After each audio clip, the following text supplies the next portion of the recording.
الحمد لله رب العالمين والصلاة والسلام على سيد المرسلين وعلى آله وأصحابه الطاهرين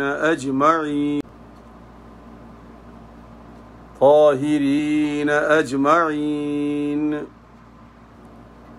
أما بعد فأعوذ بالله من الشيطان الرجيم بسم الله الرحمن الرحيم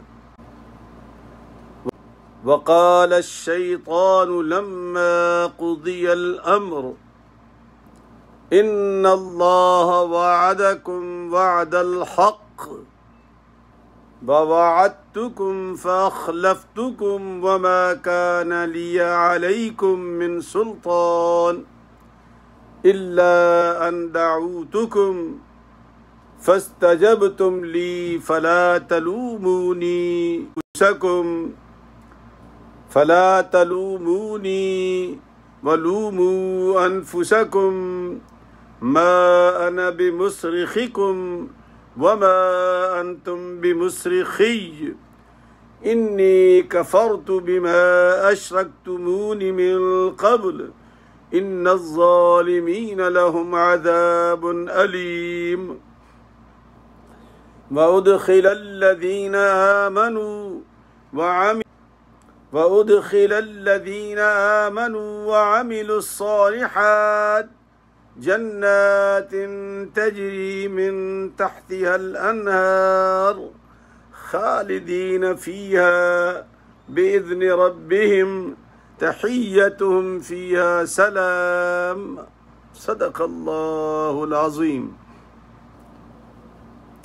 بسم الله الرحمن الرحيم إن الله وملائكته يصلون على النبي يا أيها الذين آمنوا صلوا عليه وسلموا تسليما اللهم صل على سيدنا محمد وعلى آل سيدنا محمد وبارك وسلم الصلاة والسلام عليك يا سيدي يا رسول الله وعلى آلك وأصحابك يا حبيب الله أصلك يا سيدي يا رحمة للعالمين الصلاة والسلام عليك يا سيدي يا رحمة للعالمين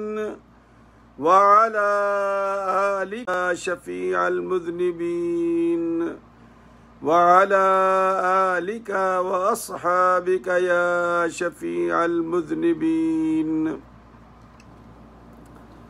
انتہائی واجب الاحترام دوستو، بھائیوں، عزیز بچوں، بہنوں اور بیٹیوں، السلام علیکم وبرکاتہ۔ السلام علیکم ورحمۃ اللہ وبرکاتہ۔ الحمدللہ، اللہ کا لاکھ لاکھ شکر ہے کہ اس مالک نے کرم کیا اپنے محبوب کے صدقے میں کہ ہمیں اس وقت جمع کر دیا، اور یہ وہی جمع کر سکتا ہے، وگرنہ ہم میں کسی میں یہ مجال اور طاقت نہیں ہے کہ ہم یہاں اکٹھے بیٹھ جائیں۔ بٹھانے والی وہ ذات ہے۔ اور اسی بات کا شکر ادا کرنا ہے، کس کا؟ کہ اس نے ہمیں یہ توفیق بخشی کہ ہم اس کا قرآن سننے کے لیے جمع ہو گئے، اور کم از کم یہ آدھ گھنٹہ ہمارا اللہ کے فضل و کرم سے، اس کے نبی کی نگاہ کرم سے، نگاہ عنایت سے گناہوں سے محفوظ ہو گیا، چونکہ ہمارا کوئی مقصد نہیں ہے، نہ آپ کا نہ میرا، نہ آپ پیڈ ہے نہ میں پیڈ ہوں، ہم دونوں بھائی، دونوں جو ہیں میں اور آپ اللہ کی رضا کے لیے بیٹھے ہیں۔ اس میں کوئی شک ہے؟ کوئی شک نہیں اس میں۔ تو جب رضا اللہ کی ہو، نیت نیک ہو اور مقصود اللہ کا قرآن سننا ہو، تو اس سے بڑھ کے اللہ کی بارگاہ میں مقبولیت کا درجہ کیا ہو سکتا ہے؟ اس لیے کہتے ہیں کہ اللہ کا ہر دم شکر ادا کرنا چاہیے، اور اس لیے اور وہ شکر جو کرتا ہے اللہ تعالیٰ اس کو اور زیادہ عطا کرتا ہے۔ آج کا جو سبق ہے بڑا عجیب اتفاق ہے، کوئی ایک دو کالیں آئیں مجھے، فرماتے ہیں مفتی صاحب یہ صرف رشتہ داروں کی باتیں قرآن میں لکھی ہوئی ہیں اور کوئی بات نہیں ہے۔ میں نے کہا بھائی قرآن میں نے تو بنایا نہیں ہے، تو میرے رب نے اتارا ہے اپنے محبوب پر، وہ جو سبق میں آیات آ جاتی ہیں وہ آپ کو سنا رہا ہوں۔ اب اگر مسلسل آیات آ رہی تھیں تو میں تو چینج تو نہیں کر سکتا ان کو۔ تو جیسے جیسے اللہ کا کرم ہوا، اللہ کا فضل ہوا نبی کریم صلی اللہ علیہ وسلم پر اور ان کے صدقے سے امت پر ہوا۔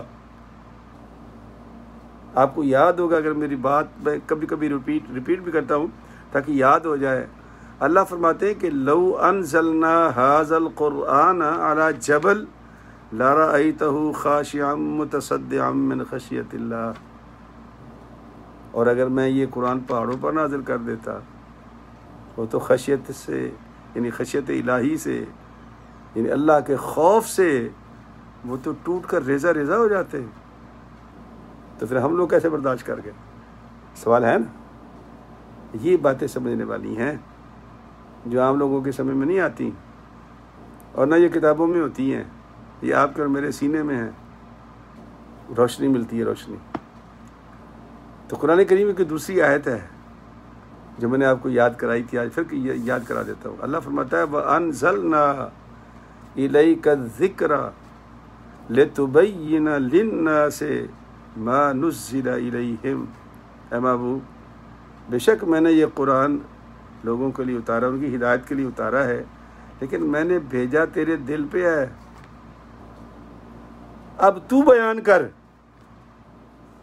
میں نے تیرے دل پہ بھیجا ہے، تیری طرف بھیجا ہے، تو برداشت کر گیا ہے۔ اب جب تو بیان کرے گا تو تیرے منہ سے نکلے گا، یہ اللہ کی مخلوق برداشت کر جائے گی، اور اگر میں ڈائریکٹ نازل کر دیتا تو پھر ہمارے بس کی بات نہیں تھی۔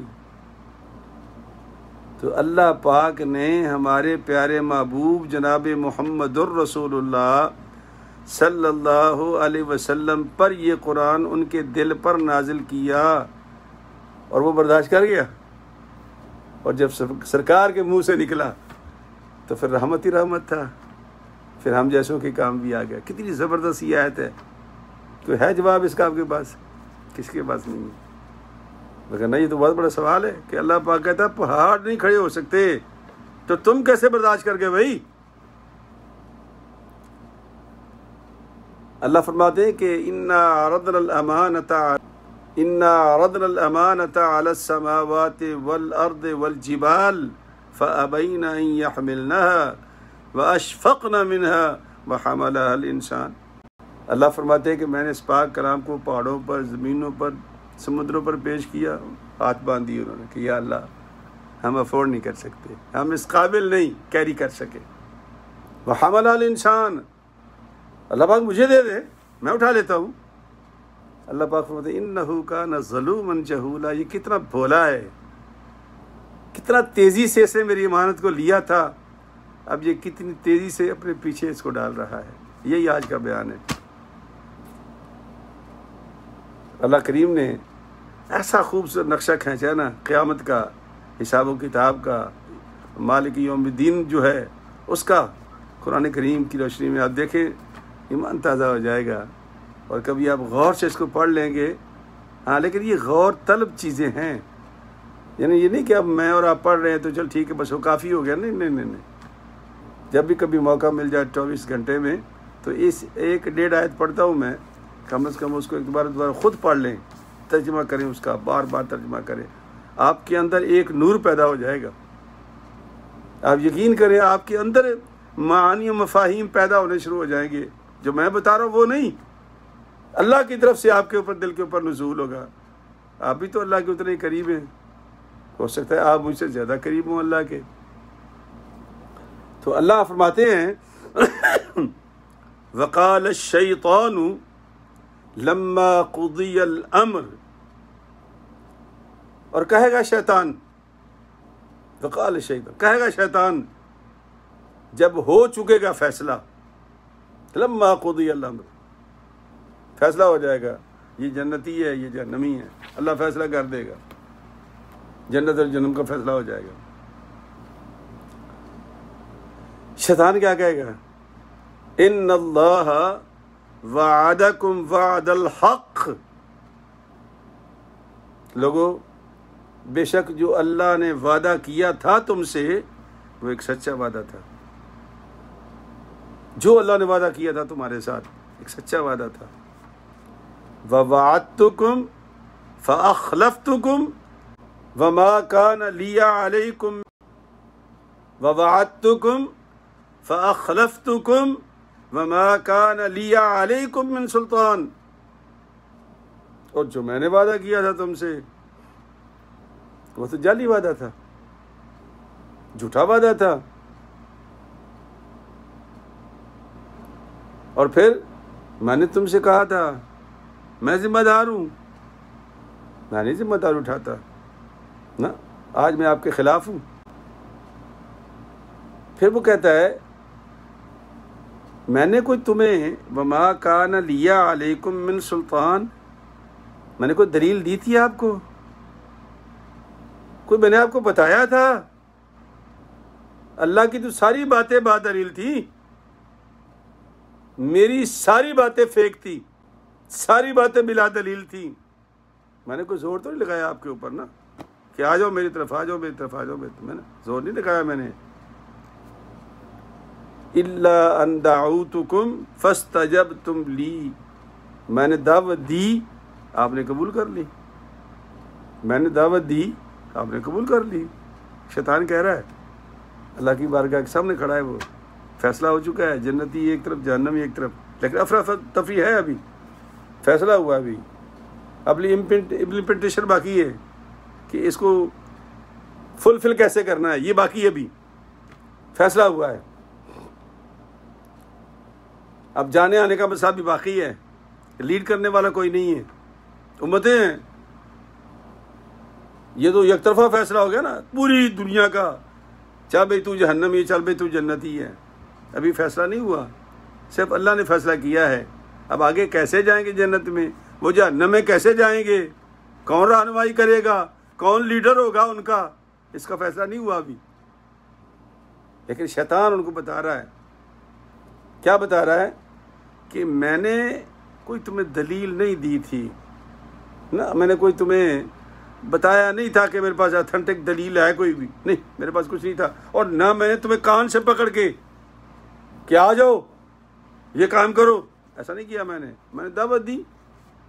اور آپ کو مجھے بھی پتا ہے ہم سب گناہ گار لوگ ہیں، گناہ کی دعوت ایک بار مل جائے تو ہم چھلانگے لگاتے ہیں، اور نیکی کی کوئی 10 بار دعوت. پچھلے دنوں بڑا عجیب ایک لطیفہ میں نے پڑھا، بھائی ایک مولوی صاحب نے اذان دی وقت کے ساتھ، وقت پہ اذان دے دی نماز کے لیے، کوئی نہیں آیا مسجد میں آیا کوئی نہیں. ایک بزرگ آ گئے اندر مسجد میں، ان کا صوفی صاحب مولوی صاحب آپ کو مشورہ دوں؟ کہنے لگے کیا؟ کہنے لگا پھر اذان پڑھ دو لاؤڈ سپیکر پہ. اس سے کیا ہوگا؟ کہنے لگا مسجد بھر جائے گی تیری. وہ بڑا پریشان ہوا، اس نے کہا اچھا چلو تجربہ کرتا ہوں میں. تو اسے اذان پڑھ دی، منٹ لگا، بھاگے ہوئے لوگ آگے محلے سے، او مولوی صاحب خیر ہے آج 2 اذانیں. مسجد بھر گئی، یہ پوچھنے کے لیے کہ دوسری اذان کیوں دی ہے. شیطان کیا کہہ رہا ہے؟ کہہ رہا ہے میں نے دعوت نہیں دی تھی، زور نہیں لگایا تھا، میں نے، میرے پاس دلیل نہیں تھی، بس دعوت دی تم نے قبول کر لی. اچھا اب کیا ہے؟ فلا تلومونی، مجھے بلیم نہ کرو، فلا تلومونی، مجھے بلیم نہ کرو، وَلُومُوا أَنفُسَكُمْ، اپنے آپ کو بلیم کرو. میں نے تمہیں کوئی دعوت زور کی نہیں دی تھی، دعوت دی تھی بس، تم نے قبول کر لی. اللہ کے پاک پیغمبر صلی اللہ علیہ وسلم نے بڑی خوبصورت یہاں پر احادیث مبارکہ ہیں. تو اکثر میں سوچتا ہوں کہ اگر ہمارا یہ وقت تھوڑا لمبا ہو تو 2-4 احادیث مبارکہ بھی ساتھ میں، لیکن میں سمجھتا ہوں یہ آدھا گھنٹہ بہت ہے. چلو آخر میں وہ ہمارے لالا جی عبدالغفور صاحب نے جو ہماری مسجد کے خزانچی ہیں کہا نہیں 2 لفظ جو ہے نماز کے ٹھیک کرا دیا کرے، تو وہ میں نے شروع کر دیا ہے. اس سے کئی بچے بڑے خوش ہیں، بچیاں بھی خوش ہیں میری کہ ہماری نماز ٹھیک ہو جائے گی انشاءاللہ. تو اس نے کہا کہ میں نے تو تمہیں دعوت دی، تم نے قبول کر لی، مجھے کیوں بلیم دیتے ہو؟ تم اندھے تھے، تمہیں نظر نہیں آتا تھا، میں تمہیں غلط کام کی طرف بلا رہا ہوں. اپنے آپ کو بلیم دو. اور کیا کہا؟ ما انا بمصرخکم وما انتم بمصرخی، نہ اس مصیبت سے تم مجھے نکال سکتے ہو اور نہ میں تمہیں نکال سکتا ہوں. یہ جو آج کی مصیبت ہے نا، تم بھی پھنس گئے ہو، میں بھی پھنس گیا ہوں. نہ تم نکال سکتے ہو، نہ تم میری فریاد رسی کر سکتے ہو، نہ میں تمہاری کر سکتا ہوں. اور پھر کیا کہتا ہے کہ انی کفرت بما اشرکتمونی من قبل، اور میں پناہ مانگتا ہوں جو شرک تم کرتے تھے. تو الٹا ہو جائے گا، جو تم شرک کرتے تھے میں پناہ مانگتا ہوں. میں نے تو نہیں کہا تھا تمہیں شرک کرو، تم نے خود ہی مجھے مانا تھا، خود ہی تم نے مجھے مانا تھا اللہ کے مقابلے میں. میں نے نہیں کہا تھا کہ مجھے مانو، لیکن مجھے تم نے خدا کے لیول پہ رکھا. ان الظالمین لہم عذاب علیم، اور جو ظالم ہیں ان کے لیے دردناک عذاب ہے. ظالم آپ جانتے ہیں ظلم کی تعریف کیا ہوتی ہے؟ ظلم کیا ہے؟ اکثر یہ ہم لوگ استعمال کرتے ہیں جی ظلم ہو گیا، ظلم ہو گیا. کیا ظلم ہے؟ ظلم کی تعریف جو فقہا نے لکھی نا، علماء نے لکھی ہے، مفسرین نے، وہ کہتے ہیں کہ وضع الشیء بغیر محلہ، کہ جو چیز جہاں کے لیے بنائی گئی ہو اس کو اس کے علاوہ رکھنا. مثلا پاجامہ ہم نے بنوایا، پیسے بھی میرے ہیں، ناپ بھی میرا ہے، کپڑا بھی میرا ہے، سلائی بھی میں نے ہے، سارا کچھ میں نے کیا ہے.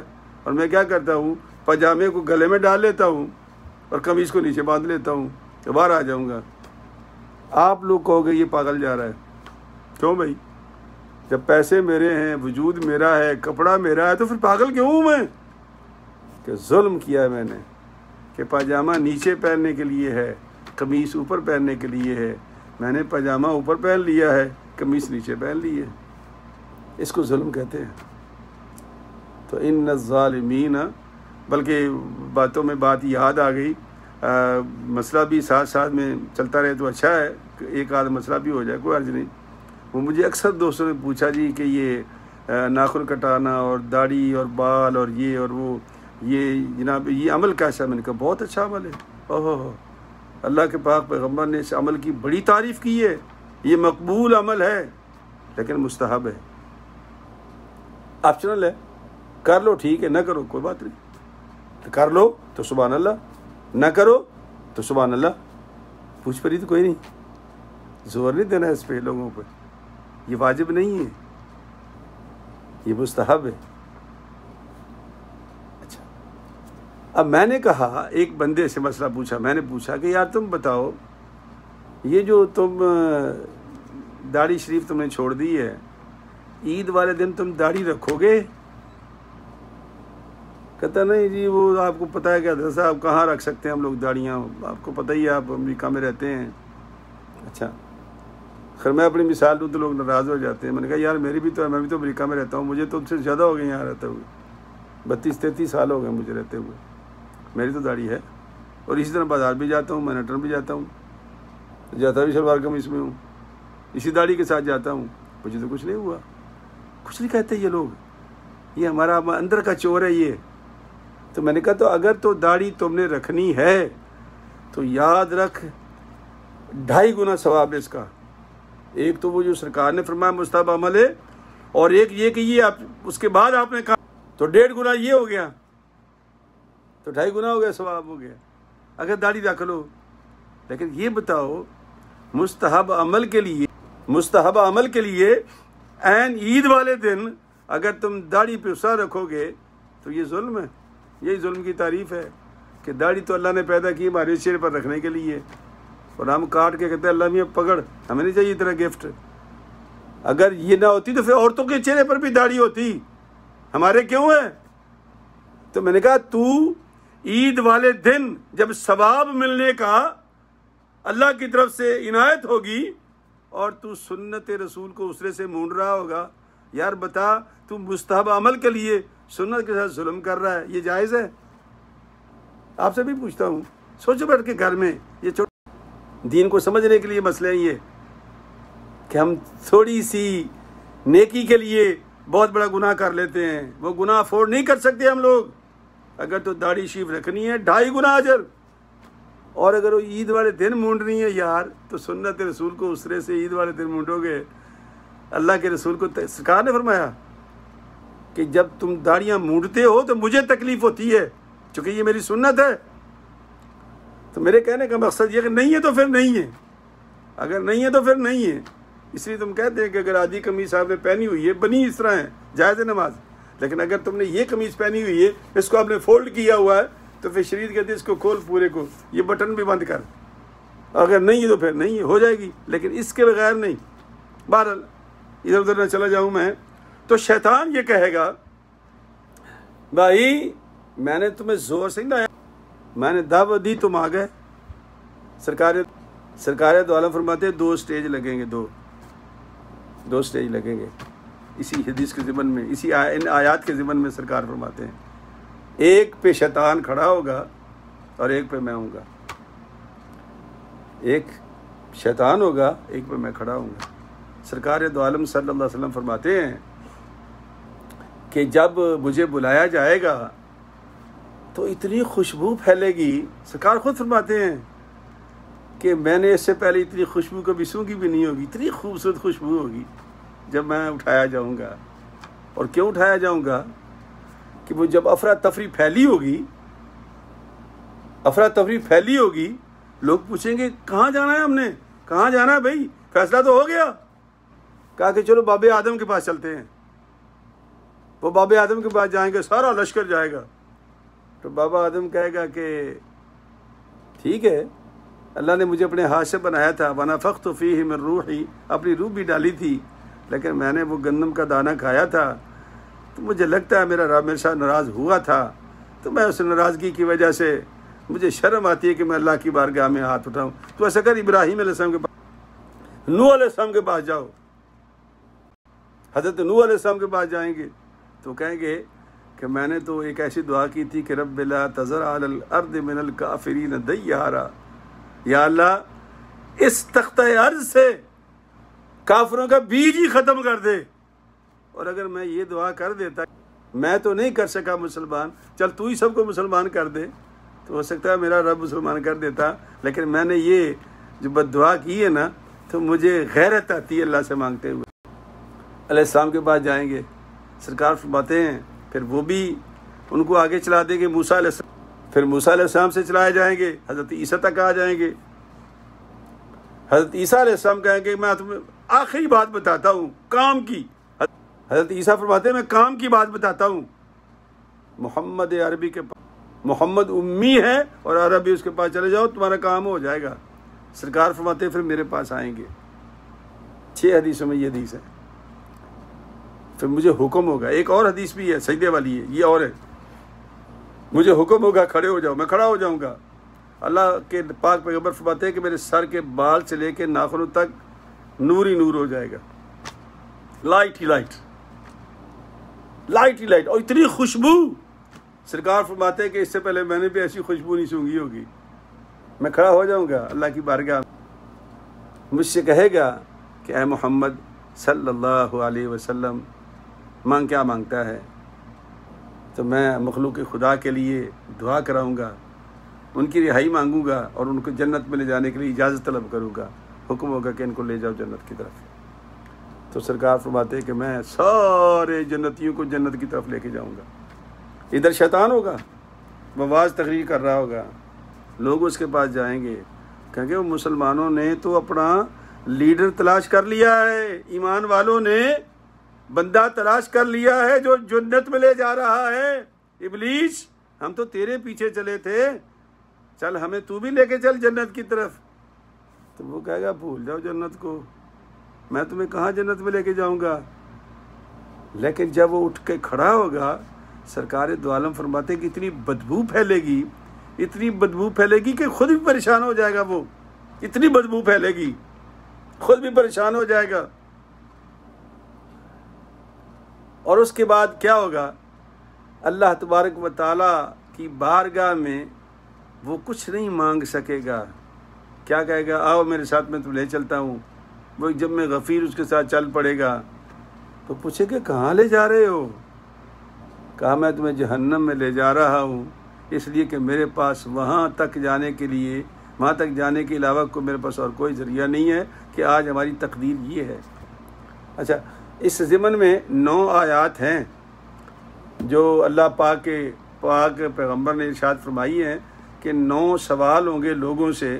وہ لوگ اللہ کی بارگاہ میں عرض کریں گے، یا اللہ اس نے کتنی بے ایمانی ہمارے ساتھ کی ہے، ہمیں تو واپس بھیج دے۔ یا اللہ ہم نے تیری بات نہیں مانی، واپس بھیج دے۔ یا اللہ ہم نے یہ بات نہیں مانی، تو واپس بھیج دے۔ تو ہم یہ کریں گے، تو یہ کریں گے، تو یہ کریں گے، تو یہ کریں گے۔ اللہ فرمائے گا، آخری آیت جو وہ اللہ فرماتا ہے کہ قَالَ اخْسَئُوا فِيهَا وَلَا تُكَلِّمُونَ، اے لوگو تم نے بہت باتیں کر لی ہیں، اب میں تمہاری کوئی بات نہیں سنوں گا، جاؤ جہنم میں جاؤ۔ تو ہمیشہ کے لیے وہ جہنم میں چلے جائیں گے۔ لیکن جو جنتی ہوں گے، اللہ فرماتا ہے وَأُدْخِلَ الَّذِينَ آمَنُوا وَعَمِلُوا الصَّالِحَاتِ جَنَّاتٍ تَجْرِي مِن تَحْتِهَا الْأَنْهَارُ خَالِدِينَ فِيهَا بِإِذْنِ رَبِّهِمْ تَحِيَّتُهُمْ فِيهَا سَلَامٌ۔ وہ جو جنت میں جائیں گے، سرکار لے کے جائیں گے، جنتی بھاگ بھاگ کے اپنے خیموں میں، اپنے مکانوں میں، اپنے محلوں میں جائیں گے، اور وہاں فرشتے کھڑے ہوں گے، کہیں گے تحیتہم فیہا سلام، سلام ہو تم پر، مبارک ہو تم کو، سلام ہو، بار بار تمہیں سلام ہو، تم امن کے گھر میں آ گئے ہو۔ اور وہ جہنم میں شیطان لے کے چلا جائے گا، سرکار جنت میں لے کے چلے آئیں گے۔ تو یہ اللہ تبارک و تعالیٰ فرماتا ہے کہ وقال الشیطان لما قضی الامر، یہ اس وقت ہوگا جب فیصلہ ہو جائے گا، جنتی جنت میں جائیں گے، جہنمی جہنم میں جائیں گے، تو شیطان بھی تقریر کرے گا اور سرکار دو عالم بھی کھڑے ہو جائیں گے، تو دونوں کھڑے ہوں گے، وہاں بدبو پھیلے گی، یہاں خوشبو پھیلے گی۔ تو یہ نمبر آیت کا تھا، 22 نمبر ہے، سورہ ابراہیم ہے، اور یہ سپارہ 13واں ہے، اور ابراہیم کا نمبر 14واں ہے۔ تو یہ 22 نمبر آیت تھی اور 23 نمبر آیت تھی، 22 اور 23 یہ 2 آیات تھیں آج کے سبق میں، جو اللہ پاک نے ہمیں توفیق بخشی اور ہم نے قرآن کریم کو سمجھا، قرآن کریم کی باتیں سنی۔ بہت ساری باتیں میں چھوڑ دیتا ہوں، یقین کریں۔ اب یہ 9 آیات اگر پڑھتا نا میں 9، تو 9 کی 9 کم از کم 9 منٹ تو اس پہ بھی لگ جائے، پڑھنے پہ لگ جائیں گے، پھر ترجمہ کروں گا 9 منٹ وہ لگ جائیں گے، تو ہماری باتیں رہ جاتی ہیں۔ اس لیے میں نے آپ کو ویسے بتا دیا کہ 9 آیات ہیں جن میں لوگوں کو اللہ پاک نے فرمایا کہ تم اب جو باتیں کر رہے ہو، دنیا میں جب میں تمہیں کہا کرتا تھا تو تم منہ پھیر لیا کرتے تھے، آج قال اخسؤوا فیہا، بس کرو، آج ابھی کوئی سوال نہیں کرنا تم نے، میں تمہاری بات نہیں سننا چاہتا۔ اللہ فرمایا ولا تکلمون، میں تمہاری کوئی بات نہیں سننا چاہتا۔ تو جہنم میں اور یہ جنت میں چلے جائیں گے۔ آتے ہیں سبق کی طرف۔ ہم نے یہ پڑھا تھا التحیات نہیں، التحیات نہیں، التحیات، تحیات لفظ ہے، یا قرآن مجید میں بھی آیا تحیتہم فیہا سلام، یہ تحیت وہ ہے جو ہم اس میں پڑھتے ہیں التحیات للہ والصلوات والطیبات، پہلا طا ہے پھر تا ہے، تا، یہ 2 الگ لفظ ہیں، ہم تو ایک ہی رگڑے میں رکھتے ہیں سر، والطیبات نہیں، والطیبات، یہ تا اور ہے اور وہ طا اور ہے، وہ موٹی اور پر ہے اور یہ ذرا باریک ہے۔ والصلوات والطیبات، آگے ہے السلام علیکہ، السلام علیکہ نہیں، یہ آپ نے پیش پڑھنا ہے اس کا، السلام علیکہ۔ پھر آگے کل میں نے آپ کو بتایا تھا ایہن،